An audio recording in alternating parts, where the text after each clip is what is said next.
Hello les gens, content de vous retrouver sur cette nouvelle vidéo. Comme je vous avais promis, une vidéo complète pour parler de Final Fantasy XV, donc la démo, le Platinum Demo qui est sorti le 31 mars après le Final Fantasy Uncovered. Donc on va inspecter un peu tout ce qui est présenté dans cette démo, faire un point des informations qu'il faut pas louper pour avoir un bon avis et toutes les informations pour vous avoir l'avis complet et pas un morceau d'avis, un morceau de démo ou n'importe quoi dans ce style là pour vous avoir des réticences sur le jeu et au final peut-être ne pas le commander tout bêtement. Ça arrive à certains joueurs qui n'ont pas toutes les connaissances sur le jeu, toutes les infos et qui au final sont un peu dégoûtés. Donc on va commencer tout de suite avec du gameplay.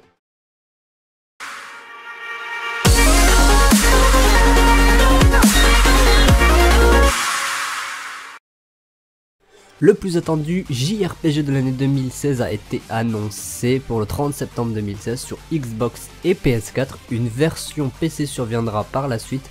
Dans ce nouvel opus, Square Enix semble vouloir donner un autre chemin à sa licence légendaire en intégrant un mode de combat dit dynamique permettant aux joueurs de réaliser des combinaisons d'attaques bien plus développées que sur les précédents volets. Donc dans cette démo, nous avons justement l'occasion de découvrir ce mode dynamique pour encore... Enfin, du moins qui est encore assez restreint, sans compétence, sans sort, à proprement parler, on n'a que la touche rond pour une attaque de base et un ou deux sorts en fonction des items qu'on a pu récupérer lors de notre balade dans la démo. Donc ce qui reste encore assez peu pour vraiment se faire un avis sur est-ce que ce nouveau mode dynamique est intéressant ou pas.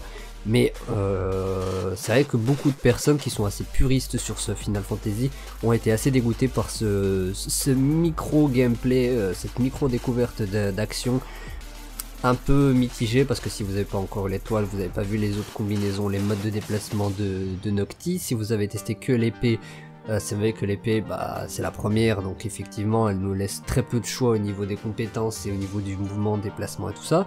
C'est vrai que beaucoup ont donc eu un avis mitigé sur cette démo, donc il y a des informations qu'il faut quand même savoir, c'est que ce mode dynamique ne sera pas le seul à être intégré dans la version finale, pardon.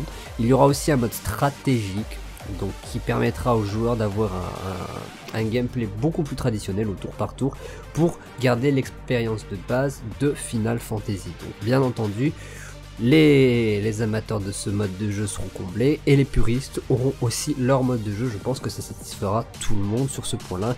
C'est déjà une bonne chose parce que ça peut-être que sur certains combats ce sera vraiment trop dur à gérer le mode dynamique et qu'un mode puriste ce sera beaucoup plus intéressant. À voir si certains combats seront obligatoirement stratèges, voir comment ils vont adapter ça. Parlons aussi du défaut principal de cette démo. Donc le démo, on a découvert une petite expérience de gameplay, comme je l'ai dit dans l'épisode accompagné Noctis, le prince, le fils de Régis. Donc beaucoup ont remarqué le défaut graphique que le jeu au niveau du frame, qui n'est pas au point sur la démo, qui sera optimisé pour la version finale en attendant d'avoir la confirmation pour un upgrade en 60 fps, car le jeu ne reste pour le moment d'après les informations qu'en 30 fps. Donc on va voir la construction technique, s'ils arrivent à le passer en 60 fps et résoudre l'optimisation au niveau des textures, car on peut vraiment remarquer que les décors sont beaux, sont bien faits, le principe, l'ambiance, moi j'accroche vraiment bien. Après c'est vrai que quand tu prends des screens ou quoi sur le jeu, tu vois vraiment qu'il y a un défaut, il y a du flou, les textures sont vraiment bof, donc c'est une démo, bien entendu on va pas non plus faire un gros défaut là-dessus, mais c'est vrai que ça casse un peu l'ambiance sur Final Fantasy, parce qu'on a l'habitude d'un graphisme irréprochable d'habitude, et là est-ce que le Square Enix n'aurait pas visé un peu trop haut sur les décors et tout ça, l'empêchant de passer tout bêtement sur une bonne qualité? Je ne sais vraiment pas, j'espère que c'est pas le cas et qu'ils pourront franchement le débloquer en 60 fps, parce que ça reste quand même un très beau décor, donc autant en profiter au maximum. Bon, je peux noter aussi que c'est Noctis qui est le plus affecté par ce défaut.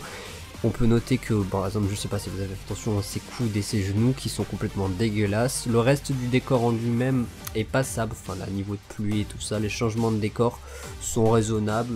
Il y a peut-être qu'une seule période où dans l'espèce de salon on retrouve certains endroits du parquet qui sont franchement à revoir, mais bon, ça reste ce problème majeur.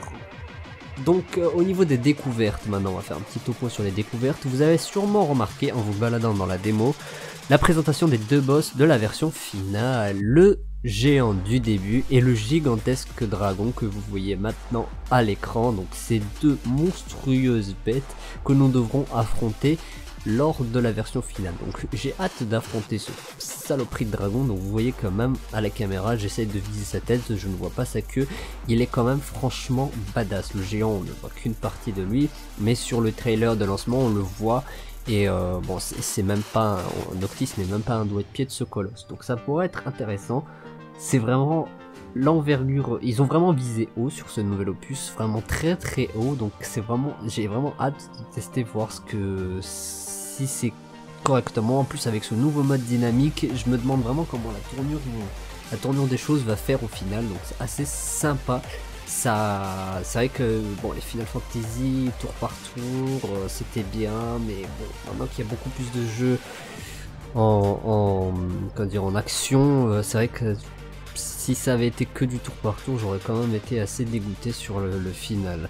Donc pour la deuxième chose, donc au niveau de l'exploration, Square Enix n'a pas manqué de nous laisser quelques découvertes supplémentaires pour explorer les différentes manières de combattre de Noctis. Vous trouverez à la citadelle deux armes secrètes qui vous permettront de modifier le style de combat du prince, le bouclier du brave et l'étoile.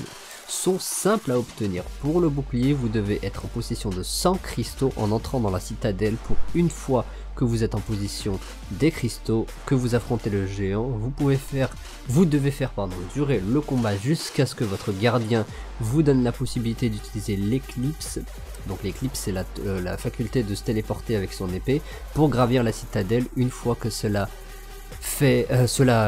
est fait, vous n'aurez qu'à regarder le chemin que je vous affiche tout de suite à l'écran. Autre chose, donc pour la seconde arme, pour l'étoile, il suffit simplement de battre le géant une première fois, uniquement une seule fois, pour débloquer la plaque de platine et suivre le même chemin qui est indiqué. Donc je vous le remets à l'écran. Je pense que ce sera très simple à débloquer et ça donne une deuxième tournure de combat un peu plus approfondie, voir les déplacements, comment on peut gérer la vivacité de Noctis. Donc un peu voir tout ça dans une moindre mesure, étant donné que même à la fin ils vous disent que la démo, cette mission de démo n'est vraiment qu'un tout petit fragment de l'histoire.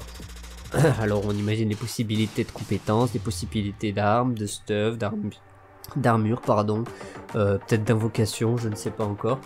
Alors, il faudra vraiment attendre les annonces, on espère qu'ils nous feront beaucoup d'annonces sur le gameplay, sur les techniques, les compétences, pour vraiment décider et conclure un peu cet épisode un peu gâché par le graphisme de la démo. Donc je pense qu'on a bien parlé même de Final Fantasy cette semaine. Je vous laisse avec la bataille contre les géants avec mon étoile pour ceux qui n'ont pas encore testé la démo. En attendant, comme toujours, si vous avez aimé la vidéo, n'hésitez pas à liker, partager et vous abonner. On se retrouve très vite pour une nouvelle vidéo. Bon game les gens!